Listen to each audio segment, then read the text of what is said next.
আসসালামু আলাইকুম, স্বাগতম আমার চ্যানেলে। বন্ধুরা, আজ আমরা কথা বলবো বাংলাদেশের রাজনীতির মাঠে সবচেয়ে গরম খবর নিয়ে। একটি চাঞ্চল্যকর ঘোষণা, একটি অশুভ শক্তি আর প্রফেসর ইউনূসের চারপাশে ঘিরে আসছে ঝড়। তৈরি তো? চলুন ডুব দেওয়া যাক এই রোমাঞ্চকর আপডেটে। শুক্রবার বাংলাদেশ সময় সোয়া 11টার দিকে অনলাইনে ইউটিউবার পিনাকি ভট্টাচার্য একটি ফেসবুক পোস্ট দিয়ে ঘোষণা করেছেন যে দেশের প্রয়োজনে তিনি ইলিয়াস হোসেন আর কনক সারোয়ার একসঙ্গে ঢাকা এয়ারপোর্টে ল্যান্ড করবেন। কিন্তু কেন? এর কারণ কি? কারণ তারা প্রফেসর মোহাম্মদ ইউনূসের পাশে দাঁড়াতে চান বৈষম্য বিরোধী আন্দোলনের জন্য। ইলিয়াস হোসেনও তার ভেরিফাইড ফেসবুক পেজ থেকেও এই পোস্টটি শেয়ার করেছেন আর তিনি লিখেছেন ইনশাআল্লাহ। কিন্তু এই ঘোষণার পিছনে একটি বড় কারণ জড়িয়ে আছে। বাংলাদেশের রাজনীতির মাঠে একের পর এক ঘটনা ঘটেই চলেছে। সবচেয়ে বড় খবর হচ্ছে বর্তমান অন্তর্বর্তীকালের সরকারের প্রধান উপদেষ্টা মোহাম্মদ ডক্টর ইউনূস কে নিয়ে। তিনি রাজনীতির বিভিন্ন চাপের মুখে এখন পদত্যাগ করার কথা ভাবছেন, যার কারণে তাকে সাহায্য করার জন্য এই রাজনৈতিক ইউটিউবারেরা দেশে ফিরে আসার পরিকল্পনার ঘোষণা দিয়ে চলেছেন। শোনা যাচ্ছে যে প্রফেসর ইউনূসকে ঘিরে একটি অশুভ চক্র তৈরি হয়েছে। এই চক্রে আছে 7 জন, ভেতরে 4 জন এবং বাইরে আছে 3 জন। আসলে তাদের লক্ষ্য কি?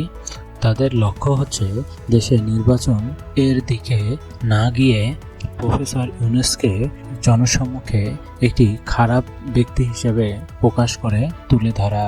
এটা কি সত্যিই সম্ভব, নাকি এর পেছনে আরো গভীর কোনো পরিকল্পনা আছে? রাজনৈতিক অভিজ্ঞদের মতামত যে প্রফেসর ইউনূস যদি তার পদত্যাগ করে ফেলেন তবে দেশে আরো একটি বড় সমস্যার সম্মুখীন হতে হবে। এদিকে বৃহস্পতিবারে উপদেষ্টার পরিষদের বৈঠকে প্রফেসর ইউনূস তার ক্ষোভ ও হতাশা প্রকাশ করেছেন।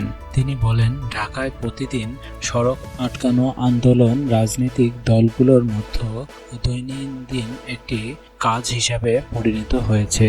এটি যদি চলতে থাকে তবে দেশের অনেক সমস্যার সম্মুখীন হতে হবে, যার কারণে তিনি অনেকভাবেই তার পরিকল্পনাগুলো পরিবর্তন করেই চলেছেন, কিন্তু এর দ্বারা কোনোভাবেই সমাধান করা সম্ভব হচ্ছে না, যার কারণে তিনি পদত্যাগ করার কথা ভেবেই চলেছেন। রাজনৈতিক দলের একমত না হওয়ার কারণে তিনি দেশের উন্নতির জন্য বেশ অনেক কাজ করতে সমস্যার সম্মুখীন হচ্ছেন। এই জন্য তিনি কাজের দিকে অগ্রসর হতে না পারার কারণে পদত্যাগের কথা ভাবেন। জাতীয় নাগরিক পার্টির আহ্বায়ক নাঈম ইসলামও প্রধান উপদেষ্টার সাথে তার বাসভবনে গিয়ে দেখা করেছেন এবং তার সাথে বেশ কিছু কথা বলেছেন।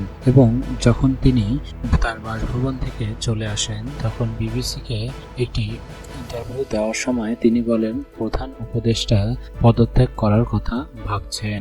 তো বন্ধুরা, এই প্রশ্ন হলো প্রফেসর ইউনূস কি সত্যিই পদত্যাগ করবেন, নাকি অশুভ শক্তিকে নির্মূল করবেন?